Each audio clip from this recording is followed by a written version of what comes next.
إن الحمد لله نحمده ونستعينه ونستغفره ونؤمن به ونتوكل عليه ونعوذ بالله من شرور أنفسنا ومن سيئات أعمالنا من يهده الله فلا مضل له ومن يضلل فلا هادي له وأشهد أن لا إله إلا الله وحده لا شريك له وأشهد أن محمدا عبده ورسوله اللهم صل على محمد وعلى آل محمد كما صليت على إبراهيم وعلى آل إبراهيم وبارك على محمد وعلى آل محمد كما باركت على إبراهيم وعلى آل إبراهيم إنك حميد مجيد فقد قال الله تبارك وتعالى في القرآن الكريم بعد أعوذ بالله من الشيطان الرجيم يا أيها الناس اتقوا ربكم الذي خلقكم من نفس واحدة وخلق منها زوجها وبث منهما رجالا كثيرا ونساء واتقوا الله الذي تساءلون به والأرحام إن الله كان عليكم رقيبا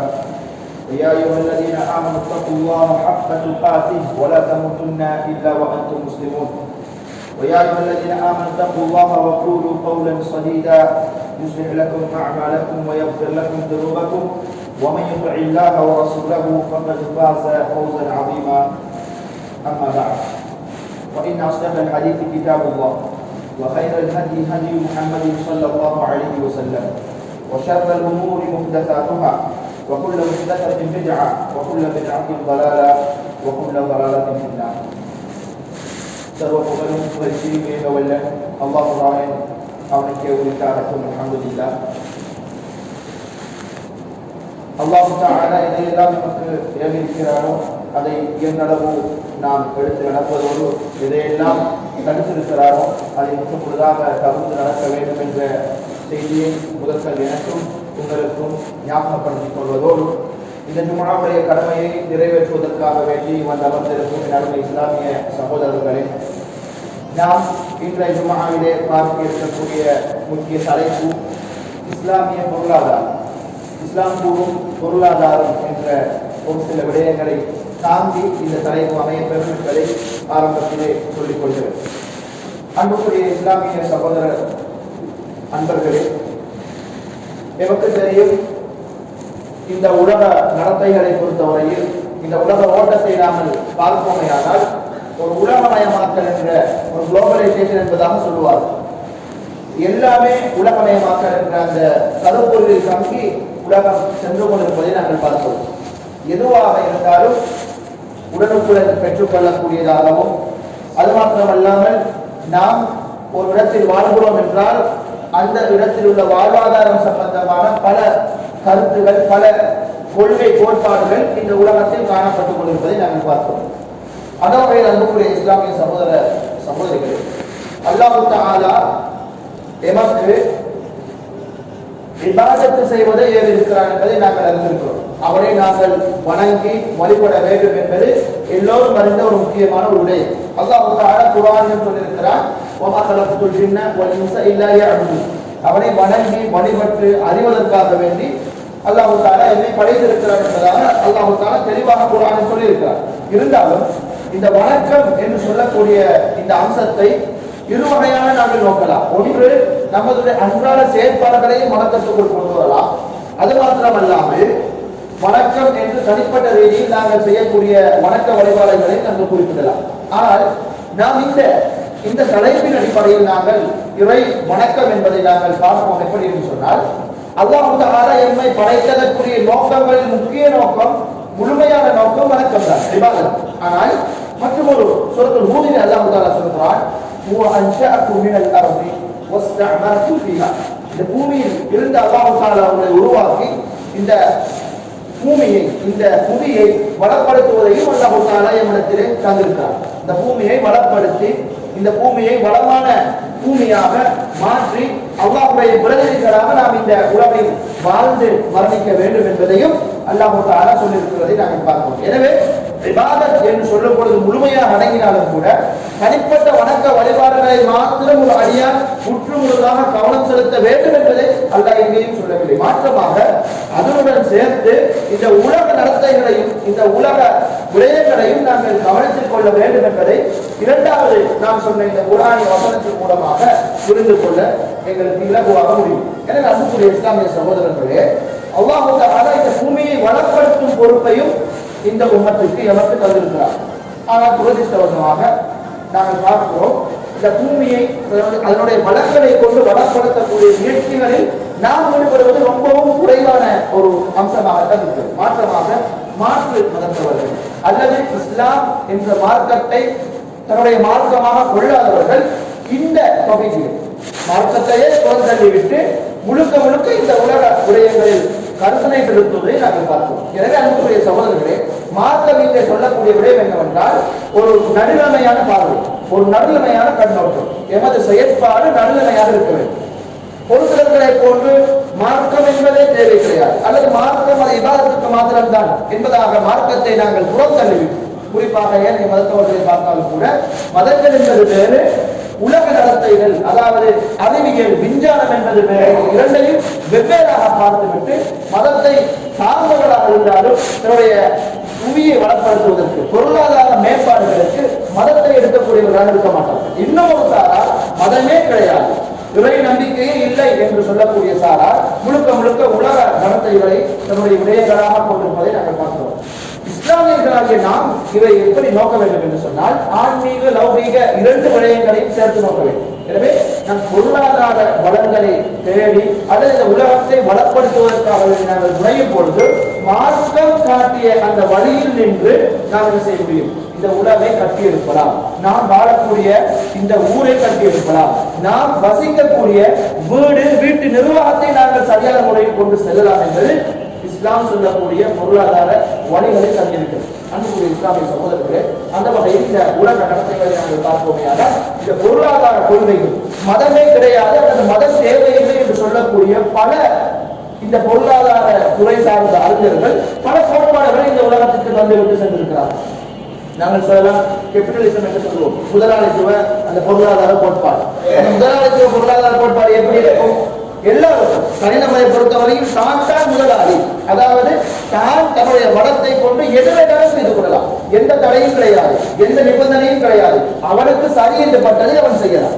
அறிவு அதாவது மனிதனுடைய அந்த உரை புத்தியை மேலதனமாக அதாவது மூலதனமாக கொண்டு அது கட்டியெழுப்பும் எல்லாருடையத்தையும் என்பதாக வைத்துக் கொண்டு தான் பொருளாதாரம் சம்பந்தமான எந்த தேவைகளையும் எடுத்துக் கொள்ளலாம், எந்த நடவடிக்கைகளை உலகத்தில் செய்யலாம் என்பதாக தொடர்ந்து கொடுத்திருக்கிறது இந்த முதலாளித்துவம் என்று சொல்லக்கூடிய இந்த கோட்பாடு. இந்த கோட்பாடு ஒரு சில நாடுகளில் ஆரம்ப காலத்தில் முழுமையாக நடைமுறையில் இருந்து ஒரு சில மாற்றங்களோடு சில நாடுகளில் இருக்கிறது நாங்கள் பார்த்தோம்.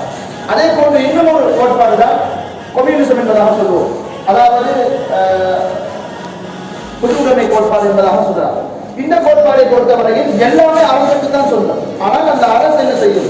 எல்லா அந்த மக்களை வாழக்கூடிய வசிக்கக்கூடிய அந்த மக்களுக்கு சம உரிமை பங்கீடு என்ற அடிப்படையில் அவர்களுக்கு எல்லாத்தையும் கொடுத்துவிடும் என்ற ஒரு கோட்பாடை வைத்தார். இந்த கோட்பாடுகள்ல நல்லதும் இருக்குது, கெட்டதும் இருக்குது. அதே போல முதலாளித்துவம் என்று சொல்லக்கூடிய இந்த கோட்பாடுகள்ல நல்லதும் இருக்குது, கெட்டதும் இருக்குது. இந்த என்ன நாங்கள் பார்க்கணும் என்று சொன்னால் இவ்வாறான கோட்பாடுகளை முன்னால் வைத்து உலகம் நகர்ந்து கொண்டு போவதை நாங்கள் பார்க்கலாம். அமெரிக்காவை பொறுத்தவரையில் முதலாளித்துவ கோட்பாடுகளை முழுமையாக தற்பொழுது நடைமுறையில் கொள்ளாவிட்டாலும் பெரும்பான்மையான பகுதிகள் அவ்வாறுதான் செல்கிறது. அதே போன்று இவ்வாறு ரஷ்யா போன்ற பகுதிகளை நாங்கள் பார்த்தாலும் இப்ப கம்யூனிசம் என்று சொல்லக்கூடிய அந்த பொருளாதாரம் முழுமையாக நடைமுறையில் இல்லாவிட்டாலும் ஒரு சில சாயல்களோடு தான் செல்கிறது. இந்தியா போன்ற நாடுகளை பார்த்தால் ஆரம்பத்தில் கம்யூனிச கொள்கையில் இருந்தாலும் பொருளாதார கொள்கையில் இருந்தாலும் பிறகு சில மாற்றங்களை கொண்டு வந்து சமூக உடைமை அதாவது சோசலிசம் என்று சொல்லக்கூடிய அமைப்பில் பல மாற்றங்களை கொண்டு வந்தார். என்னவென்று சொன்னால் மனிதன் உருவாக்கிய அந்த கோட்பாடுகள் கொள்கைகளில் ஒரு உறுதியான ஒரு தளம் கிடையாது. காலத்துக்கு காலம் அடிப்படைகளோடு சேர்ந்து மாறக்கூடிய ஒரு தன்மை கொண்டதுதான் மனிதனால் உருவாக்கப்பட்ட சட்டங்கள், கொள்கைகள், கோட்பாடுகள் எல்லாம். ஆனால் இஸ்லாம் சொல்லக்கூடிய கோட்பாடுகளை பொறுத்தவரையில் அதனுடைய அடிப்படை தன்மைகள் மாறப்போவது கிடையாது. மாற்றமாக கால ஓட்டத்தின் காரணமாக நடைமுறைப்படுத்தக்கூடிய ஒழுங்குகள், நடைமுறைப்படுத்தக்கூடிய அந்த செயல் திட்டங்கள் காலத்துக்கும் சமூகத்துக்கும் ஏற்றவாறு மாற்றங்களை கொண்டு வந்தாலும் கூட அடிப்படை விதிகளில் இஸ்லாம் சொல்லக்கூடிய அடிப்படை விதிகளில் எந்த மாற்றமும் வரக்கூடியது கிடையாது.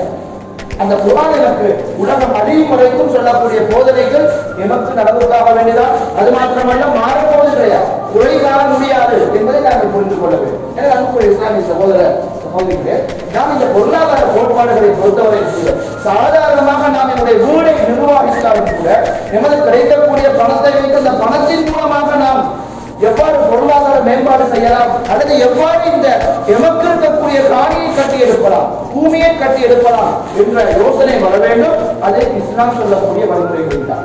அன்புக்குரிய இஸ்லாமிய சகோதரர்களே, நாம் பார்க்கலாம் அல்லாஹ் தஆலா சூரத்துல் கஸஸில் 77வது வசனத்தில் சொல்கிறார், வபதகி ஃபீமா ஆதாகல்லாஹ், அல்லாஹ் உனக்கு தந்த விடயத்தில் நல்ல முறையில் நீ தேடிக்கொள்.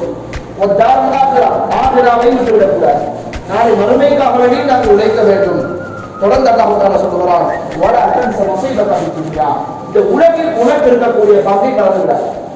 ஒரு சமூகம் இருக்கு எப்படின்னு சொன்னா எல்லாமே ஆகிரா தான். உலகத்தை நாங்கள் விட்டுருவோம்னு சொல்லி ஆகிராவுக்கு நாங்கள் வெளிப்புறப்பட்ட சமூகம், இதுவும் கூட. இன்னும் ஒரு சமூகம் எல்லாமே உலகம் தான், ஆகிரா ஒன்று கிடையாது என்று சொல்லி இறை மறுப்பு அல்லது மதத்தை தூக்கி எறியக்கூடியதை நாங்கள் பார்க்கிறோம். இதுவும் ஒரு சமூகமாக இருக்குது, இதுவும் ஒரு வழித்தவரைய சமூகம் என்று தான் நாங்கள் சொல்லுவோம். ஆனால் அல்லாஹ் தஆலா எங்களுக்கு வழிகாட்டக்கூடிய விஷயம் என்ன, நாம் ஆகிராவையும் ஒருபோது விட்டுவிட முடியாது. அதுதான் எனக்கு முக்கியமானது கூட, முதன்மையானது கூட.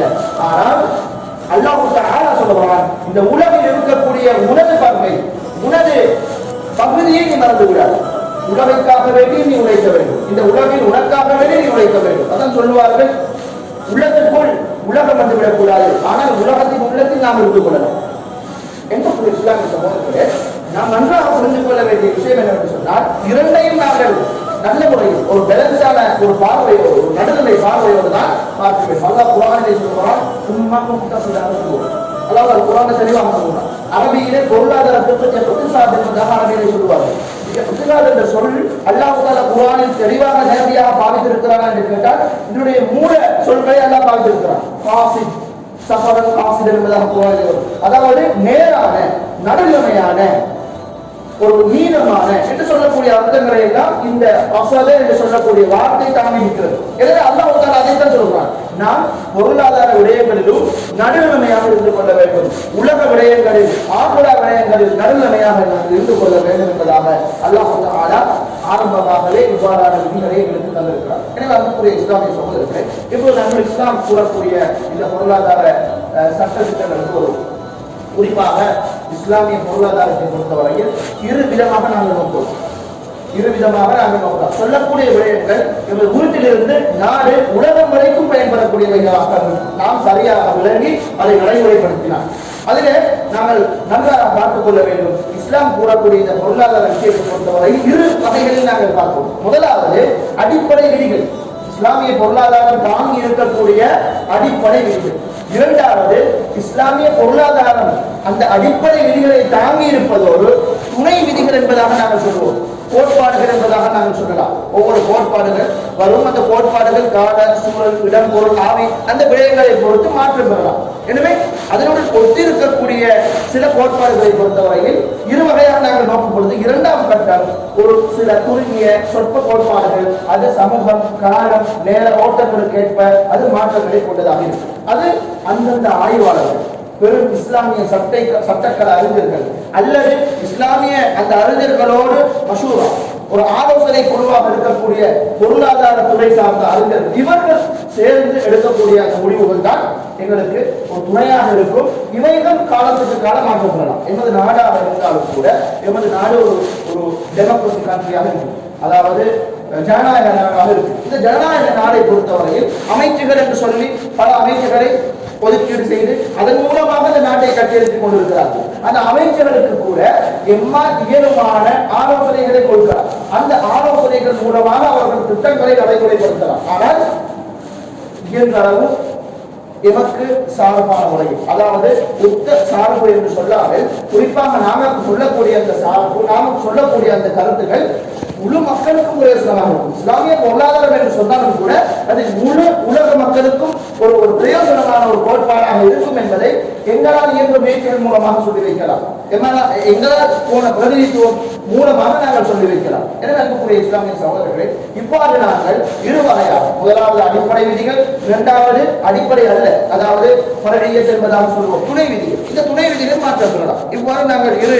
அமைப்போடு நாங்கள் இந்த இஸ்லாமிய பொருளாதாரத்தை நாங்கள் பார்க்கலாம். குறிப்பாக இந்த வரைவிலக்கணத்தை நாங்கள் பார்ப்போமையானால் எமக்கு இருக்கக்கூடிய வளங்கள், எமக்கு இருக்கக்கூடிய சொத்துக்கள், இந்த வளங்கள் சொத்துக்களை வைத்து மக்களுக்கு உற்பத்திகளை அல்லது சேவைகளை இஸ்லாம் காட்டக்கூடிய இஸ்லாமிய அடிப்படை விதிகள் மற்றும் இஸ்லாமிய நடவடிக்கை, அதாவது கலாச்சாரத்தோடு சார்ந்த ஒரு கட்டமைப்பாக நிர்வகிக்கக்கூடிய ஒரு விஷயம் தான் இந்த இஸ்லாமிய பொருளாதாரம் என்பதாக நாங்கள் சொல்கிறோம். எனவே இந்த நான் ஏற்கனவே சொன்ன இரண்டு அமைப்பின் பால் நாம் இந்த பொருளாதார விதியை நாங்கள் நோக்கலாம். அதில் குறிப்பாக ஒரு சில சிறப்பம்சங்களை நாங்கள் பார்த்து கடமைப்பட்டிருக்கிறோம். இஸ்லாமிய பொருளாதாரம் சொல்லும் பொழுது ஏனைய பொருளாதார கொள்கைகளை காட்டிலும் என்னென்ன டிஃபரன்ஸ் கேட்டா, ஏனைய பொருளாதாரத்தை நாங்கள் எடுக்கலாம். உதாரணத்துக்கு கேபிட்டலிசம் எடுக்கலாம். முதலாளித்துவ கொள்கைன்னு சொன்னா எல்லாருக்கும் எல்லாத்தையும் கொடுக்கலாம். நீங்க எல்லாருமே முதலாளிகள், நீங்க எல்லாமே உங்களோட பிரைவேட் கம்பெனி அமைச்சு பெருந்த ஆகலாம்னு கேட்டா அதுல வரக்கூடிய பெரும் பாதிப்பு என்னன்னு சொன்னா, இயலாதவர்கள், அதன் மூலமாக, அதாவது தன்னுடைய வளங்கள் தன்னகத்தை கொண்டிருக்காதவர்கள் அல்லது வளங்களை பெற்றுக்கொள்வதற்குரிய சரியான ஒரு ஐடியாலஜி இல்லாதவர்கள் பின்தங்கியவர்களாக இருப்பார்கள். இன்று வரைக்கும் அமெரிக்கா போன்ற நாடுகளில் கூட சரியான மெடிக்கல் சமத்துவம் இன்னொருக்கும் இல்லை. அதாவது மெடிக்கல் இதெல்லாம் ரொம்ப விலை மதிப்பாக, அதாவது காஸ்ட்லியாக தான் காணப்படுது. அப்ப எனவே அடிமட்ட மக்கள் அமெரிக்காவில் இருக்கக்கூடியவர்கள் கூட தான் வளத்தை வைத்துக் கொண்டு பெரிய ஆளாகலாம் என்று தொடர்ந்து விட்டோம் சொன்னா பல பிரச்சனைகளுக்கு ஆளாகி கொண்டுதான் இருந்தார். ஆளாகி கொண்டிருக்க பல பிரச்சனைகளை சந்திக்க, சவால்களை சந்திக்க தான் அந்த முதலாளித்துவம் என்று சொல்லக்கூடிய அந்த கோட்பாடுகளுக்கு சில கலந்துகளோடு அவர் என்ன செய்யலாம், நடைமுறைப்படுத்தலாம். அது மாத்திரம் அல்லாமல் கம்யூனிசம் என்று சொல்லக்கூடிய இந்த பொது உடைமை கோட்பாட்டை நாங்கள் எடுத்தாலும் கூட இருக்கக்கூடிய பல வளங்களை கொண்டவர்களுக்கு ஒரு ஒழுங்கான ஒரு உந்து சக்தியாக இருக்கார். அந்த கோட்பாடு அவர்களை வளர விடாமல் தட்டி கொண்டே இருக்கு.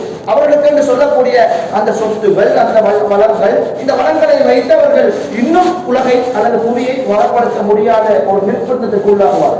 எல்லாருக்கும் சம உடைமை என்று சொன்னால் எல்லாருக்கும் சமமாக தான் கிடைக்கும். ஆனா பணக்கார பெரிய ஆளாக ஏழை எப்பவுமே ஏழையாக அமையலாம். அப்போ ஒரு வித்தியாசமான ஒரு உலக சமநிலை அங்க பேணப்படாத ஒரு விஷயத்தை அந்த கோட்பாடுகள் முன்வைத்து, ஆனால் இஸ்லாத்தை பொறுத்தவரையில இந்த கோட்பாடுகளில் காணப்படக்கூடிய தவறுகள் எங்கே அல்லாஹ்வுக்காக சொல்றாங்க பார்த்துட்டோம்னா, அல்லாஹ் குர்ஆன்ல சொல்லக்கூடிய விஷயம்,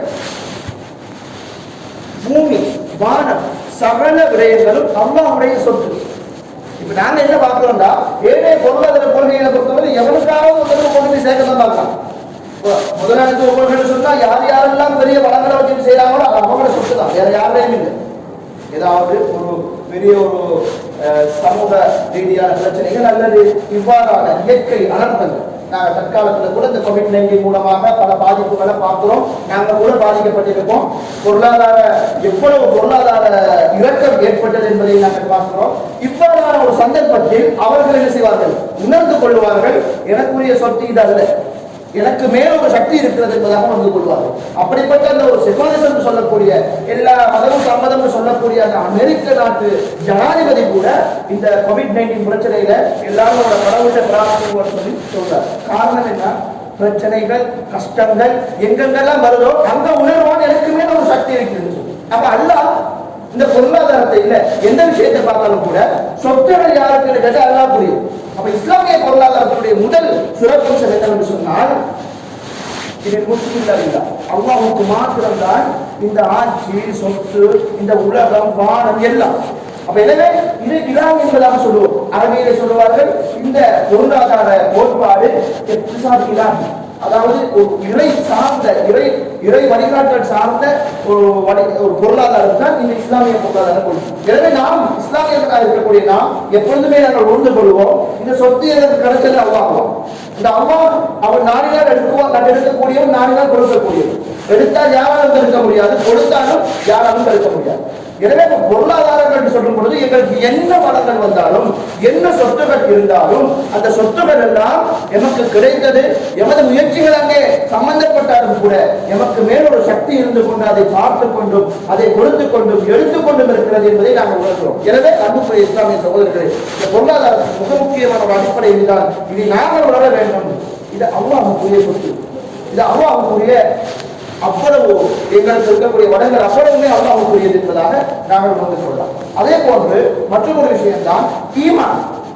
இஸ்லாமியர்களை பொறுத்தவரை ஏன்னா ஏனைய கோட்பாடுகளை நாங்கள் பார்த்தோம்னு சொன்னா அங்க ஈமான் இருக்காது, எல்லாத்தையும் இருக்காது. ஏற்கனவே சொன்ன மாதிரி எவிடன்ஸ் சொன்னா உங்களுக்கு எந்த தடையும் இல்லை, எந்த நிபந்தனையும் இல்லை. உங்களோட மண்டைக்கு சரியா நீங்க செய்யணும், இது ஹராம் ஹலால் தேவையில்லை. அந்த சமூகத்துக்கு இது பாதிப்பா தேவை, உங்களை சுயநலம். இதுல நிறைய ஒரு சில பிரச்சனைகள் ஓவராக பெருசாக வரும் பொழுது இதுல பிரச்சனை வருது, இதை கொஞ்சம் கட் பண்ணுவோம்னு சொல்லி வருவாங்க. அரசாங்கம் வந்து கட் பண்ணலாம், இந்த மாதிரி கொள்கை கோட்பாடு இருக்கக்கூடிய அரசாங்கம். ஆனா பாரிய பிரச்சனைகள் வரும். அந்த அந்த அந்த கோட்பாட்டில் பயணிக்கக்கூடியவர்களை பொறுத்தவரையில அவங்களோட பாட்டுக்கு போய்கிட்டு இருந்தாங்கன்னு சொன்னா அவங்களுக்கு ஒரு தடை இல்லை, அவங்களுக்கு ஒரு ஹராம் ஹலால் இல்லை, அவங்களுக்கு ஒரு நாணயம் நம்பிக்கை இல்லை, எல்லாம் ஒரு வித்தியாசமான ஒரு ஒழுங்குல போகும். நாட்டு சட்டங்கள் இருக்கும், அந்த சட்டங்கள் கூட யாரால் உருவாக்கப்பட்டது? மனிதர்களால் உருவாக்கப்பட்ட சட்டம். நிச்சயமாக குறைவுடைய சட்டம், ஏன்னா மனிதன் கூட குறைவுடைய போகும், காலத்துக்கு காலம் மாறிக்கிட்டே போகும். அப்ப சட்டமும் மாறிக்கிட்டே போகும். அதனாலதான் எங்க நாட்டிலையும் கூட எத்தனையோ 40 திருத்த சட்டங்கள் தான் இருக்கு. காரணம் என்ன? சமூகத்துக்கு பொருந்தாது. அப்ப காலத்துக்கு ஏற்ற மாதிரி அவங்க மாற்றக்கூடிய விஷயங்களை பார்ப்போம். எனவே அன்புக்குரிய சகோதரர்களே, அப்ப இவ்வாறான கோட்பாடுகளில் பயணிக்கக்கூடியவர்கள் நிச்சயமாக பாரிய பிரச்சனைகளை சுட்டுண்டாகுவார்கள். எனவே ஒரு பெரிய ஒரு கான்ஃபரன்ஸை போட்டு பார்லிமெண்ட் ஒரு இதை போட்டு அவங்க என்ன செய்வாங்க? பல மாற்றங்களை கொண்டு வருவாங்க. இப்படிதான் நடக்கும். அன்புக்குரிய சகோதரர்களே, இஸ்லாம் சொல்லக்கூடிய விஷயம் என்னவென்றால் பண்பாடுகள், ஈமான், இஹ்லாஸ், நம்பிக்கை, நாணயம், ஹராம் ஹலால், பக்தி, இந்த மாதிரியான விஷயங்களை எல்லாம் வச்சுதான் பொருளாதார கொள்கையை அமைச்சிருக்கு. காரணம் என்னன்னா ஒரு தன்னிறைவு கொண்ட ஒரு மனுஷனாக வாழலாம். எங்களுக்கு தெரியும், முன்னால் வாழ்ந்த 5வது ஹலீஃபான்னு கூட சொல்லுவாங்க உமர் இப்னு அப்துல் அசீஸ் ரலியல்லாஹு அன்ஹு ரஹிமஹுல்லாஹ். இந்த இவருடைய ஆட்சி காலத்தை பொறுத்தவரையில் ஒரு பொற்காலம் என்பதாக நாங்கள் பார்க்கிறோம். இன்றைய வரலாறுகளை படிக்கக்கூடிய சந்தர்ப்பத்தில் ஒரு ஒரு எழுச்சி பெற்ற ஒரு சமூகமாக அவர் இருந்தார். காரணம் என்னவென்றால் அவர் பல விஷயங்களை கொண்டு வந்தாலும் பொருளாதாரம் சார்ந்த விஷயங்கள்ல கையாண்ட முறைகள் இன்று வரைக்கும் பேசப்படுது.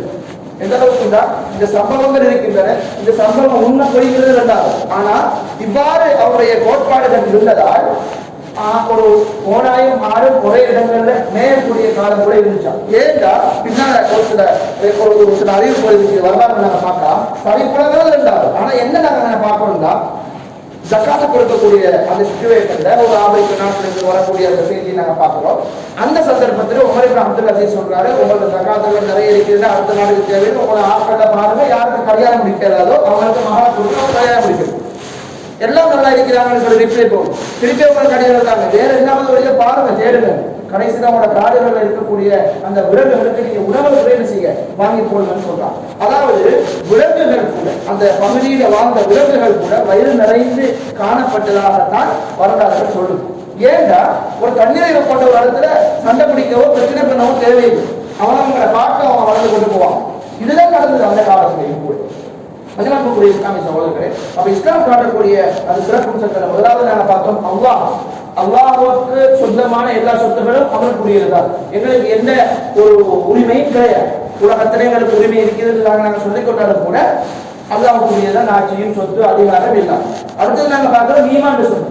ஈமான் சொல்லும் பொழுது அந்த ஈமான் எதோட பிணைக்கப்படுதுன்னு சொன்னால் பொருளாதாரத்தோட பிணைக்கப்படுறது நாங்கள் பார்க்கிறோம். அல்லாஹ் தஆலா சொல்றான் சூரத்துல் அஅராஃபிலே, வலவ் அன்ன அஹ்லல் குரா ஆமனு வத்தகு, ஒரு கிராம மக்கள் அல்லாஹ்வை ஈமான் கொண்டு வத்தகு தக்வா செய்து இருந்தால் லஃபதஹ்னா அலைஹிம் பரக்காத்தும் மினஸ் ஸமாஇ வல் அர்த், நாங்கள் வானம் பூமியுடைய பரக்கத்துடைய வாயில்களை திறந்து கொடுப்போம். பாருங்க அன்புக்குரிய சகோதரர்களே, ஏழை கோடி கோட்பாடுக்கு போனீங்கன்னா இந்த மாதிரியான விஷயங்கள் இருக்காது. நாங்க நம்புறோம், கொடுக்கிறோம், எங்களுக்கு கிடைக்கும். அப்ப அல்லாஹ் தஆலா சொல்றான், ஈமான் கொள்ளுங்க, தக்வா செய்யுங்க, வானம் பூமியுடைய அந்த வாயில்கள் பரக்கத்துடைய வாயில்களை நாங்கள் திறந்து என்றால் எமக்கென்று சொல்லி இருக்கக்கூடிய வளங்கள் வரும். எல்லாம் பார்க்கிறோம். இன்னும் கூட எக்கனாமிக் படிக்கக்கூடியவர்களுக்கு நாங்க பார்க்கலாம், அந்த பொருளாதாரத்தை பொறுத்தவரை மற்றீடு பொருளாதாரம் சொல்லி காலத்துக்கு தேவையான அமைப்புகள் நாங்க இது பண்ணணும் அது பண்ணணும்னா பேசுவோம். அந்த பொருளாதார விதிகள் அடிப்படையில் அல்லாஹ் தஆலா சொல்றான், முனஸ்ஸிலு பிகதர், நாங்களும் ஒரு மற்றீடோடு தான் இறங்கி கொண்டே இருக்கிறோம். சமத்துவ பெருக பெருக பயப்படுறாங்க மக்கள். சமத்துவ பெருகி கொண்டிருக்கிறது, நாங்க வேற ஒரு வழியை தேடணும், வேற ஒரு இதை பார்க்கணும், பொருளாதாரத்தை வீழ்ச்சி அடையாம பார்க்கணும்னு சொல்லி ஒவ்வொரு மாதிரி ஓடுறாங்க. ஆனா அல்லாஹ் சொல்றான், எத்தனை சமூகம் வந்தாலும் எத்தனை மக்கள் இந்த உலகத்தில் வந்தாலும் நாங்களும் ஒரு லிமிட்டோட அனுப்பிக்கிட்டே இருப்போம். எங்களுக்குரிய அதாவது மக்களுக்குரிய விடயங்களை அல்லாஹ் அனுப்பி கொண்டே இருப்பான் என்று நாம் சொல்கிறார். கதர் அதற்குரிய அந்த அளவில் அல்லாஹ் எங்களுக்கு தந்து கொண்டிருப்பான். அதை நாம் எவ்வாறு நிர்ணயம் செய்து நிர்வாகம் செய்து இந்த பூமியை வளப்படுத்தலாம், பொருளாதார மேம்பாட்டில் நாங்கள் எடுத்து செல்லலாம் என்பதை நாங்கள் யோசித்துக் கொள்ள வேண்டும். அன்புக்குரிய இஸ்லாமிய சகோதரர்களே, அதே போன்றுதான் மற்றும் ஒரு விஷயம் நாங்கள் புரிந்து கொள்ள கடமைப்பட்டிருக்கிறோம். இந்த பொருளாதாரம் கொடுக்கக்கூடிய சிறப்பம்சம் தான் அஹ்லாக் சார்ந்த விஷயம். இந்த அஹ்லாக் சார்ந்த விஷயம் என்று சொல்லக்கூட இதுல நாங்க பார்க்கிறோம் உண்மை, நாணயம், அமானத், சொல்ல வாக்குறுதியை காப்பாற்றுறது, ஹலால் ஹராத்தை பார்க்கிறது. அது மாத்திரமல்லாமல் நாங்க பார்க்கிறோம் இவ்வாறு அல்லாஹ் தஆலா தன்னுடைய ரசூல் மூலமாக எங்களுக்கு வகுத்து தந்திருக்கக்கூடிய வியாபார ரீதியான கட்டளை. இந்த வியாபார ரீதியான கட்டளைகளை பொறுத்தவரையில் அல்லாஹ் தஆலா வியாபாரத்தை ஹலாலாக்கி இருக்கிறார், வட்டியை ஹராமாக்கி இருக்கிறார். எனவே இந்த வட்டி என்று சொல்லக்கூடிய இந்த விஷயம் எமக்கு அண்டக்கூடாதுங்கிறதுக்காக வேண்டி ரசூல் நிறைய தடைகளை தந்திருக்கிறார். அப்ப இந்த தடைகள் எல்லாம் பொருளாதாரத்தோட சம்பந்தப்பட்ட தடை. ஏன் பாருங்க, அல்லாஹ் தஆலா குர்ஆன்ல சொல்றான், ஒரு சமூகத்துக்கு மாத்திரம் ஒரு சொத்தை தொடர்ந்து அல்ல விரும்புது. இது கையில எப்பூன தௌலத்தம் பையன் அப்படியா, பணக்காரர்கள் மட்டும் பணத்தை சுத்திக்கிட்டு அவங்கள்ட்டயே சுத்திக்கிட்டு கொண்டு அல்லாஹ் தஆலா விரும்புகிறேன். அதனால தான் அல்லாஹ் தஆலா அந்த யுத்தத்துல கிடைச்ச பொருள்களை கூட பிரிச்சு கொடுக்கக்கூடிய வகையில சொல்லிக் கொடுக்குறாங்க. அதனால தான் அந்த குர்ஆன் சொல்லி அல்லாஹ் சொல்றான், கொஞ்சம் பேருக்கே போறதில்லை. அதாவது பணக்காரருக்கு மாத்திரமே இது போக வேண்டிய அவசியம் இல்லை. உலகத்துல தான் நடக்குது. இப்போ டொலர்ல நாங்க சொல்றோம், எல்லா இடத்துலையும் டொலர் தான் பரிமாறப்படுது. அந்த டொலருக்கு யாரு மெயின் உத்தியோகத்தரோ யாரு மெயின் உரித்தானாலோ அவருக்கு தான் அந்த பொருளாதாரம் போய் சேருது. அல்லாஹ் சொன்ன அந்த குர்ஆனிய வசனம், ஒரு சமூகத்துக்கிட்ட அல்லது ஒரு பணக்கார சமூகத்திட்ட மாத்திரம் இந்த பணங்கள் சுத்திக்கிட்டு இருக்க கூடாதுன்னு சொன்ன அந்த குர்ஆனிய வசனம் இன்று இந்த உலக நடத்தையில் நம்ம பார்க்கும் பொழுது அது நடந்து கொண்டிருக்கு. இது தொடர்ந்து நடக்குமாங்கிறது இல்ல, அது வேற விடயம். நடந்து கொண்டிருக்குது. காரணம் என்ன? அல்லாஹ் தஆலா தடுத்த வட்டி இந்த உலகத்தில் மேலோங்கி காணப்படுது. அப்ப இஸ்லாமிய பொருளாதாரத்தில் மிக முக்கியமான விஷயம் இந்த வட்டி அப்படியே அடியோடு அடிக்கப்படும். அடியோடு நாங்க தொடக்கூடாது. இந்த வட்டி இல்லாம போனா பொருளாதாரம் தலைக்கும் தலை தூக்கும். இந்த வட்டி உலகத்தில் இருந்தா ஒரு சமூகம் மட்டுமே பணக்காரர்களாக காணப்படும். சும்மா வெளியே பார்க்கறதுக்கு நாங்க பார்க்கிறோம், எங்களோட சமூகத்துல வாழக்கூடியவங்க கூட நல்லா பணக்காரர்களாக இருக்கிறாங்கன்னு நாங்க நினைக்கிறோம். பார்த்தா அவங்க எத்தனையோ கடன்பட்டு இருக்கிறாங்க. அவங்களோட பிசினஸை பார்த்தா எத்தனையோ கடல்ல தான் சுத்தி கொண்டிருக்கு. எனவே நாங்க உடனே முடிவெடுக்கவே கூடாது. அன்புக்குரிய சகோதரர்களே, ஒரு சமூகம் நல்லா நினைச்சுக்கணும், தன்னிறைவாக நல்ல முறையில எந்த கஷ்டமும் எந்த கவலையும் இல்லாம ஒரு சமூகம் மாத்திரம் இந்த உலகத்துல வாழ்ந்து கொண்டிருக்கும். அந்த சமூகத்துல தான் இந்த பணங்கள் எல்லாம் அப்படியே இருக்கும். நாங்க எங்களை அறியாம அந்த ரொட்டேஷன் போய்கிட்டே இருக்கு. அன்புக்குரிய சகோதரர்களை, வட்டி அப்படியே இல்லாத வைக்கப்படும். அது மாத்திரமல்ல, உதாரணத்துக்கு பாருங்க, கனவெடுக்கிறது இஸ்லாம் தடுக்குது. ஏன் தடுக்குதுன்னா அவங்க பொருளாதாரத்தில் வீழ்ச்சி ஏற்படுத்தக்கூடிய ஒரு விஷயம். வட்டியை தடுக்குது, பொருளாதாரத்தில் வீழ்ச்சி ஏற்படுத்தக்கூடிய ஒரு விஷயம். அல்லாஹ் குர்ஆன்ல எங்கெல்லாம் பொருளாதாரம் சம்பந்தமான விஷயங்களை எங்களுக்கு சொல்லித்தராமோ அதோட கீழே ஆக கடைசியில் இந்த கஷ்ட வசனத்துல பார்த்தா இன்னல்லாஹ லா யுஹிப்புல் முஃப்ஸிதீன், இன்னல்லாஹ லா யுஹிப்புல் ஃபாஸிதீன்.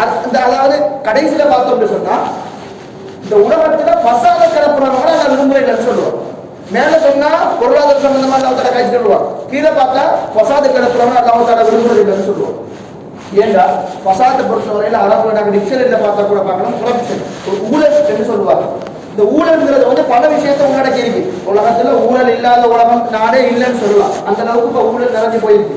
இந்த ஊழலை பொறுத்தவரையில எல்லாம் ஃபசாதா பார்க்கணும்.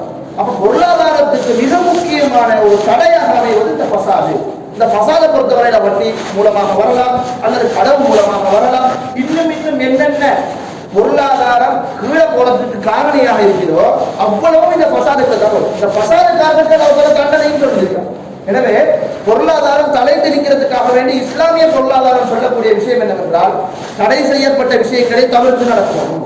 தடை செய்யப்பட்ட விஷயங்களை தவிர்த்து நடக்கணும். அதாவது பொருளாதாரத்தை பற்றி பேசும் பொழுது ஒரு சில அறிஞர்கள், இஸ்லாமிய அறிஞர்கள் சொல்லுவார்கள், 3 விஷயத்தை நாங்க பார்ப்போம். ஒண்ணு, இந்த பொருளாதாரம் தங்கியிருக்கக்கூடிய இஸ்லாமிய பொருளாதாரம் தங்கியிருக்கக்கூடிய விஷயத்தை நாங்க பார்க்கலாம். தங்கியிருக்கக்கூடிய விஷயத்தை பார்க்கலாம். முதலாவது கலவையான ஒரு சொத்து என்று சொல்லுவோம். இரண்டாவது நாங்க பார்க்கலாம் மட்டிடப்பட்ட சுதந்திரம். மூணாவது அடிப்படை விதி மாறாது, உப விதிகள் மாறலாம். இந்த 3 விஷயம் இருக்கு. முதலாவது விஷயம் நாங்க பார்த்தோம்னா சொத்து ஒரு கலவையான சொத்து, கலவையான உடைமை. இப்ப கம்யூனிசமும் இல்ல, சோசியலிசமும் இல்ல, அல்லது கேபிட்டலிசமும் இல்ல. இது இஸ்லாம் கூறக்கூடிய பொருளாதார முறை எப்படி இருக்குன்னா, இருக்கிற எல்லாத்துலயும் நல்லது இருக்கு, ஆனா அவங்ககிட்ட இருக்கக்கூடிய கெட்ட விஷயங்கள் இருக்காது. எப்படி இருக்காது? இந்த மாதிரியான தடைகள் மூலமாக நீங்கும். இரண்டாவது விஷயம் என்ன? சொல்றியா முக்கையதா என்பதாக சொல்லுவார்கள் அரபில். மட்டிடப்பட்ட சுதந்திரம். அவன் பாட்டுக்கு சுதந்திரத்தை கொடுத்ததோ அந்த கேபிட்டலிசம். அவன் பாட்டுக்கு செஞ்சுட்டு போனான், சிகரெட்டு அல்லது போதை வஸ்து இதெல்லாம் சில நாடுகள் அனுமதிச்சுக்குதுன்னா காரணம் என்ன? பொருளாதாரம் அவங்களுக்கு வரவங்க யோசிச்சு செஞ்சு கொண்டிருக்கிறான். ஆனா அதன் மூலமாக பாதிப்பு ஏற்படுவதற்கு ஈடு செய்யக்கூடிய முயற்சிகள் ரொம்ப குறைவா இருக்கு. அப்ப எனவே இந்த பொருளாதார முறைகள் வரும் பொழுது இஸ்லாம் சொல்லக்கூடிய இரண்டாவது அம்சம் தான் மட்டிடப்பட்ட சுதந்திரம். மட்டிடப்பட்ட சுதந்திரம் யாரும் மட்டிடுவது கேட்டா அல்லாஹ் ரசூல். எப்படி மட்டிடுறாங்க? உங்களுக்கு இந்த வியாபாரம் செய்யலாம், இந்த வியாபாரம் செய்யலாம், உங்களுக்கு இவ்வாறான நடவடிக்கைகள் நகர்வுகள் இது வந்து இஸ்லாம் ஹராமாக்கி இருக்கு. வட்டி ஹராம், களவெடுக்கிறது ஹராம், அடுத்தவங்க பொருளை அபகரிக்கிறது ஹராம், எத்தீம்களோட பொருளை சுரையாடுறது ஹராம். இந்த மாதிரியான விஷயங்கள்லாம் ஹராம் தடையிட்டு இஸ்லாம் எப்போ எங்களுக்கு சொல்லி தந்திருக்கு. ஆனா இந்த தடைகள் எல்லாம் ஏனைய கோட்பாடுகள்ல முழுமையாக இல்லை. பிரச்சனை வரக்குள்ள மாத்திரம் தட்டி விடுவான். சண்டை இந்த பிரச்சனை இல்லைன்ற ஒரு உணர்வு வந்தா திருப்பி இந்த சட்டத்தை நான் திறந்து விடுவான். இந்த மாதிரியான ஒரு மிதவாத ஒரு அமைப்புல தான் என்ன செய்யுது ஏனைய பொருளாதார கொள்கைகள் போகுது. அப்ப மட்டிடப்பட்ட இந்த சுதந்திரம் பொறுத்தவரையில தான் நான் சொல்லக்கூடிய இந்த சட்டங்கள் ஹராம் ஹலால் பார்க்கக்கூடிய சட்டங்கள் எல்லாம் வரும். எந்த அளவுக்கு சொன்னா பாருங்க, ஏற்கனவே நான் சொன்ன அந்த ஃபசாத் என்று சொல்லக்கூடிய அந்த வார்த்தைக்கு அந்த செயல்பாட்டுக்கு இஸ்லாம் சொல்லக்கூடிய தண்டனை பாருங்க. ரசூல் ஸல்லல்லாஹு அலைஹி வஸல்லம் அவங்கள்ட்ட புகாரில வரக்கூடிய செய்தி, புகாரில வரக்கூடிய செய்தி, ரசூல் ஸல்லல்லாஹு அலைஹி வஸல்லம் அவங்கள்ட்ட ஒரு கூட்டம் வருது. பஹ்ரைன் என்று சொல்லக்கூடிய அந்த டைம்ல சொல்லக்கூடிய ஒரு அந்த பேர் இப்போ உள்ள பஹ்ரைன் அல்ல, பஹ்ரைன்ல இருந்து ஒரு சமூகம் வருது. வந்து அவங்களுக்கு ஒரு வித்தியாசமான ஒரு தோல் நோய் ஒன்று ஏற்படுது.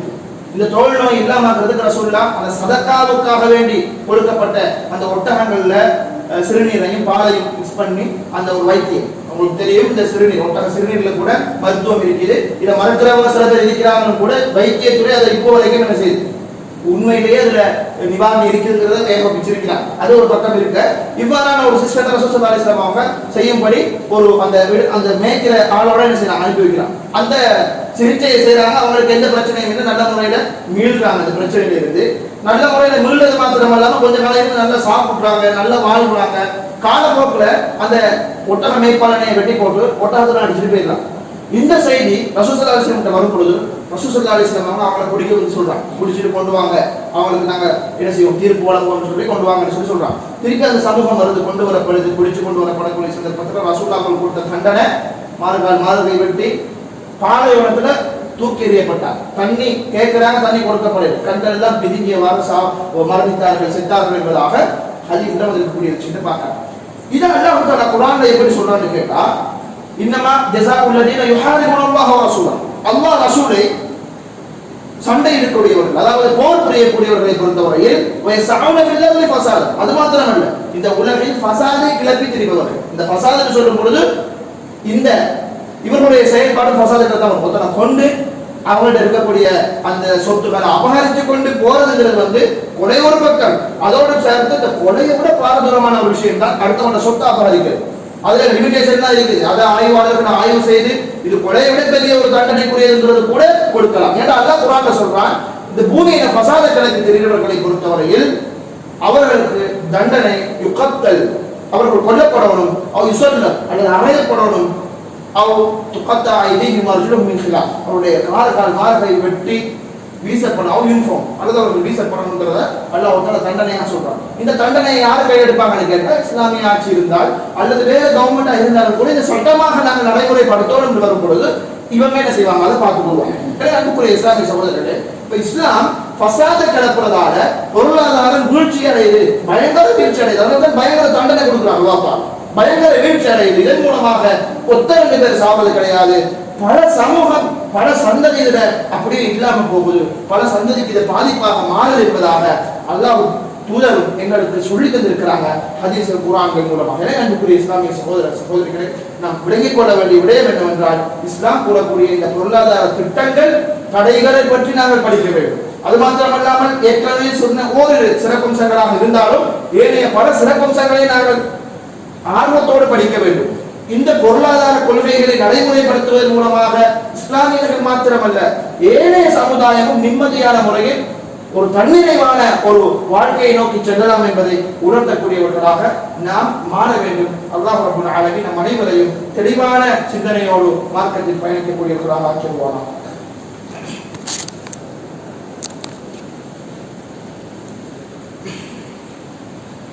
அல்ஹம்துலில்லாஹ் வஸ்ஸலாத்து வஸ்ஸலாமு அலா ரசூலில்லாஹ்.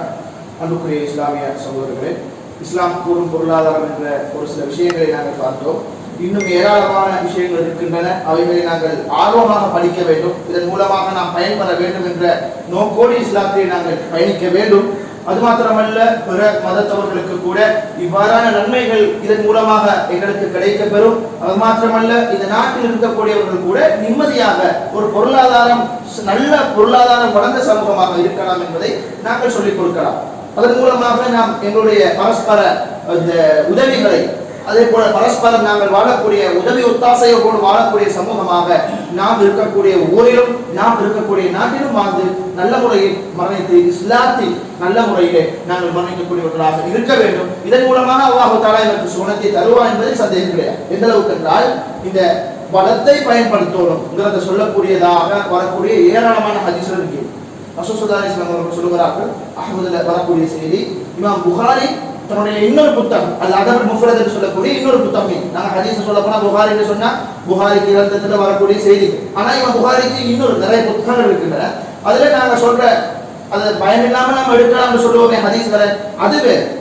ஆனா இன்னொரு புத்தகம் இருக்குது, இமாம் அதபுல் முஃபரத் என்று சொல்லி, அந்த புத்தகத்துல இந்த ஹதீஸை பதிவு செய்யறாங்க. எந்த அளவுக்கு இருக்காரு சொல்றாங்க, ஒருவர் இருக்கிறாரு, கியாமத்து நாளுடைய அடையாளங்கள் அல்லது கியாமத்து நாள் நெருங்குகிறது என்று வைத்துக் கொண்டால், அவருடைய கையில் ஒரு ஈச்சல் கன்று இருக்கிறது என்று சொன்னால், அந்த கியாமத்தினுடைய அடையாளங்கள் வருவதற்கு முன்னால் அல்லது கியாமம் நெருங்குவதற்கு முன்னால் அந்த சந்தர்ப்பத்தில் இந்த ஈச்ச மரத்தை நான் நட்டி விட முடியும் என்ற ஒரு திராணி இருந்தால் அவர் நட்டி விடட்டும், அதை அவர் நட்டி விடட்டும். பாருங்க, கியாமத் நாளுடைய நெருக்கங்களாக இருந்தாலும் கூட நீ அந்த மரத்தை நட்டோன்னு சொல்றாங்க ரசூலுல்லாஹ்.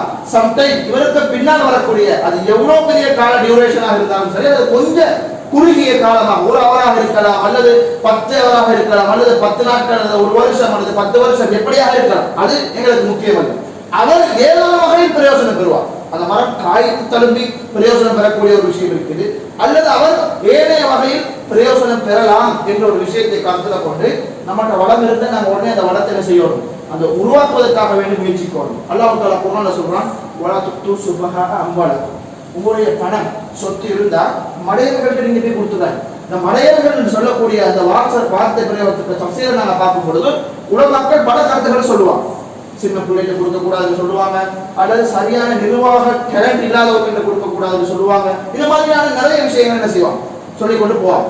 ஆனா இந்த குர்ஆனிய வசனம் எங்களுக்கு மற்றும் ஒரு கருத்தை சொல்றது என்னன்னு சொன்னா, நல்ல மைண்ட் உள்ள மடையர்களாக இருக்காத, நல்ல முறையில் பிசினஸ் செய்யக்கூடிய, இஸ்லாமிய விழுமியங்களை பேணி இஸ்லாமிய பொருளாதார கொள்கையை தன் கொள்கையாக கொண்டிருக்கக்கூடியவர்களிடத்தில் பணத்தை கொடுங்கதான் நம்ம அர்த்தம். அப்ப நம்ம எங்க நிறைய பணம் இருந்தா நாங்க தேக்கி வைக்கிறோம் அப்படின்னு சொன்னா, தேக்கி வைக்கிறது ஒரு வகையில தவறான விஷயம். தேக்கி வைக்கிறோம், அதுக்கு ஜக்காத் வருது, நாங்க ஜக்காத் கொடுக்குறோம், அது ரெண்டாவது. ஆனா தேக்கி வைக்கிறாங்க, ஜக்காத்தும் கொடுக்காம ஒன்னும் செய்யாம அப்படியோ பணத்தை மட்டும் பாதுகாப்பா வைக்கிறாங்க. இப்படி வைக்கிறத இஸ்லாம் என்ன செய்யல, ஆர்வம் ஊட்டவும் இல்லை. மாற்றமாக இதற்கு எதிராக எமக்கு அந்த பணத்தை கொண்டு என்னத்தை நாம கூட்டலாம். எங்களுக்கு பணங்கிறது ஒரு வளம். அந்த வளத்தின் மூலமாக நாம் செலவிடக்கூடிய சந்தர்ப்பத்தில் அந்த செலவு நமக்கு மாத்திரம் பிரயோசனம் அல்ல, ஏனைய சமூகம், எங்களோடு இருக்கக்கூடியவர்கள், குடும்பத்தார்கள், உறவினர்கள், அந்த ஊர்வாசிகள் எத்தனையோ பேருக்கு அது நலனாக மாறுகிறது. எனவே அது ஒரு சதக்காவாக கூட போகலாம். வெறுமனே நாங்கள் இன்வெஸ்ட்மெண்ட் தான் பண்றோம், ஒரு வகையில் அது சதக்காவாக கூட மாறலாம் என்பதைத்தான் இந்த குர்ஆனிய வசனம் எங்களுக்கு சொல்லித் தருகிறது. எனவே அன்புக்குரிய இஸ்லாமிய சகோதர சகோதரிகளே, நாம் இஸ்லாம் கூறக்கூடிய வழிகாட்டலில் எங்களுடைய வியாபாரங்களையும் பொருளாதார மேம்பாடுகளையும் எங்களுக்கு இருக்கக்கூடிய வளங்களை இஸ்லாம் சொல்லக்கூடிய அந்த வழிகாட்டலில் பிரயோகிப்பதன் மூலமாக, பாவிப்பதன் மூலமாக அல்லாஹ்வுக்கு நல்ல ஒரு அடியானாக நாங்கள் இருப்போம். வெறுமனே தொழுகை, நோன்பு, ஜகாத், ஹஜ் இதெல்லாம் கட்டாயம் செய்யும். அதன் மூலமாக மாத்திரம் பூரண அடியானாக மாறல. மாற்றமாக அல்லாஹ் இன்னொரு பங்கையும் சொல்லியிருக்கிறான், அதையும் நீங்க பாருங்க. வலதன்ஸ நஸீபக ஃபித் துன்யா, ஒன்ற பங்க உலகத்தில் இருக்கிற பங்கை நீ மறக்க தேவையில்லை, அதுக்காக வேண்டி நீ முயற்சி செய். அப்ப எனவே அதையும் நாங்க கம்ப்ளீட் பண்ணோம்னு சொன்னா ஒரு பூரணமான ஒரு அடியானாக அல்லாஹ்விடத்தில் நாங்கள் போய் சந்திக்கலாம். எனவே அன்புக்குரிய சகோதரர்களே, அல்லாஹ் நம் அனைவருக்கும் மார்க்கத்தின் தெளிவையும் அதன் பால் நடக்கக்கூடியவர்களாகவும் ஆக்கியருவானாக. அக்கூலு கௌலி